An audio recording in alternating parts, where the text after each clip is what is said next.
2022 was an exceptional year for me. It dealt me a hand so good that there were many days I found myself thinking, I can't possibly deserve this life. And believe me, I know it's cheesy, but day after day, I felt like the luckiest girl in the world. It is so clear to me that this year, God has me exactly where I was meant to be. It is the most overwhelming feeling in the world to be loved like this. As always, I spent January 1st ringing in the new year, celebrating 6 years of Style by McKenn's. It's hard to believe how quickly the years have flown. The next day, I hopped on a plane and flew to Hawaii for my first trip of the year. It felt surreal to be there with my best friend Sam. We spent 2 weeks swimming in the bluest water, exploring the prettiest mountains, and eating the best food. 30 trips later, and I can still say it was one of my favorites of 2022. Unfortunately, all good things must come to an end, and by mid-month, I hopped in the car to begin my final semester in Kent, Ohio. I was greeted with 2 feet of snow and a day off of school, although the weeks still seemed to fly by, each one full of more laughs than the last. As I completed the brunt of the courses in my fashion merchandising degree, I found my free moments consumed with Monday night karaoke, endless couch time, and a lot of nights out. There is something so special about missing a moment before it's truly gone. I did a lot of that this year. There were so many days in those early months that I just wanted to freeze time, to hold on to these people, that place, a little while longer. We ate hangover hash browns from McDonald's each Friday, walked miles along the river, and went to Dairy Queen so much that the drive-thru workers knew to give me extra brownies in my Blizzard. I've never felt more at home. Too soon the weeks had slipped away, and suddenly I was met with some of the hardest goodbyes. I spent my last week doing all of the things, grieving a version of me I was not ready to leave behind. We ate one last shitty omelet in the dining hall. We knocked on our bedroom door in our freshman year dorm and gave our love to the girls living there now. We popped champagne in front of the fashion school. I packed my car and squeezed my people. I wasn't dying, but some days in that last week it really did feel like it. My heart ached in a way it has never felt before. And I realized then that I'd never loved someone or something as much as I loved the home I'd built there. How lucky am I? There was no time to mourn that chapter. The next page was turning just days later. I packed my bags once again, this time hopping on a plane to LAX. I moved into a 3-bedroom apartment in Beverly Hills, California for the summer, living with 2 of my best content creating friends. Within a day, I had all of my furniture built and swimsuits tucked away. I turned 21 and they surprised me with balloons and shooters. I was hundreds of miles away from what felt like the rest of the world, and yet I felt so surrounded by love. We drank champagne as I bought my first designer bag and rode the Ferris wheel at Santa Monica Pier. In June, I began my summer internship that I was completing for school credit, a requirement for graduation. In the mornings, I'd spend my hours editing vlogs and writing blog posts. I worked in a little shoe store in Hermosa Beach, Details. My Aunt Tiff owned the small store and welcomed me with open arms, showing me the ins and outs of buying, retail, and social media. But more importantly, showing me that home is not a place, it's also a person.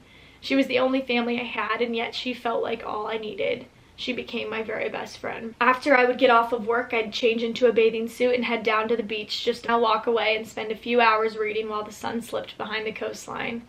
Then, after I'd avoided the LA rush hour, I'd drive back home to my apartment. I'd spend my evenings making dinner with my roommates and walking around Rodeo Drive, which was now my backyard. We ate ice cream out of the carton, we bitched about our leaking air conditioner that didn't work half the time, and we unboxed dozens of packages. Our neighbors hated us for the never-ending pile we had at the front door. And suddenly I wondered why I spent so many of those spring nights worried about this chapter of life. It was turning out to be the very best one. I've never felt so myself, so creatively energized. It was so clear to me that this was where I was meant to be that summer. In my last days in California, my appendix decided it needed to be removed. I flew home just 2 days after surgery with my bags all packed and the fullest heart I ever imagined. After a couple of weeks in Maryland packing and spending time with my family, I flew to Florence, Italy to begin my senior year, my final semester studying abroad. I was more nervous about this chapter than the last, and I'll be the first to admit it took me quite a bit of time to adjust. About 4 weeks in, struggling to process that I was really living in a different country, a very special person told me that I had the world right in front of me. Run with it. Something in me changed that day. A switch completely flipped. I don't think I'll ever look at my world the same way again. Life abroad started feeling less foreign and more like my new normal. When I really looked at it for what it was, I realized that life wasn't all that different. I was still going to class with the same friends, still making the same meals.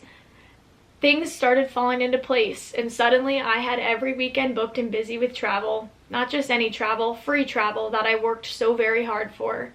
Partnering with hotels in Europe and different travel agencies was my greatest joy, a reminder that all of my tireless nights typing over the years were finally paying off. I could be great, and I could be great in more than just the United States. It's a feeling I don't think I will ever forget. I spent my weekdays going to class and my weekends hopping on planes, trains, and automobiles, and I got to see the world with my very best friends, the same ones I met on my very first day at Kent State.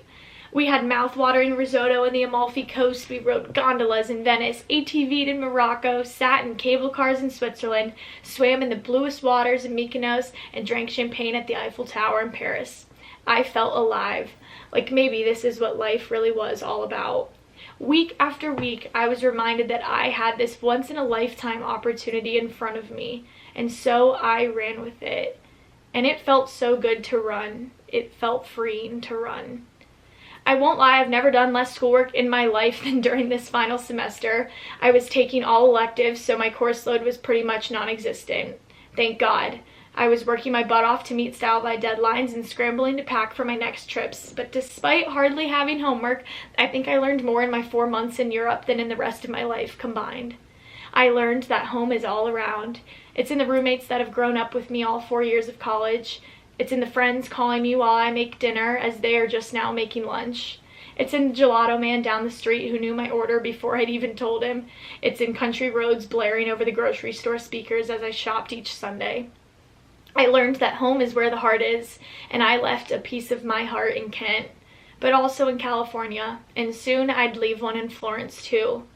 I learned that my heart can be a lot of places at once. What a privilege that is. What a privilege it is to be able to love like that. And I learned that God places us in these moments at the right time. It was undeniable. I felt it in my bones. I prayed for it night after night. 12 countries and a lifetime of memories later, that dumpy apartment felt like home too, and I found myself fighting tears as I packed my suitcases for what felt like the millionth time that year. This time there was an eagerness to my now rhythm. We had done it. We'd completed our final assignments, handed in our last exams, and gone to our very last classes. It sounds stupid, but there was a moment where for a split second, it felt like I had conquered the world. That maybe, just maybe, I had done everything I set out to do this year and then some. 3 brutal flights later, and we landed safe and sound back in Kent, Ohio. As I sat in the car on my way home from the airport, Rocco asked me how it felt to be back, and my answer was simple. It feels like I just got a piece of my heart back. It feels like I am home. I graduated that weekend with a Bachelor's of Science in Fashion Merchandising from Kent State University in 3.5 years. We celebrated, and we cried.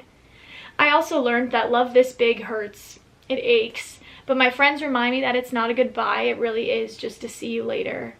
Why does it feel like I'm the only one processing these emotions, these changes so deeply?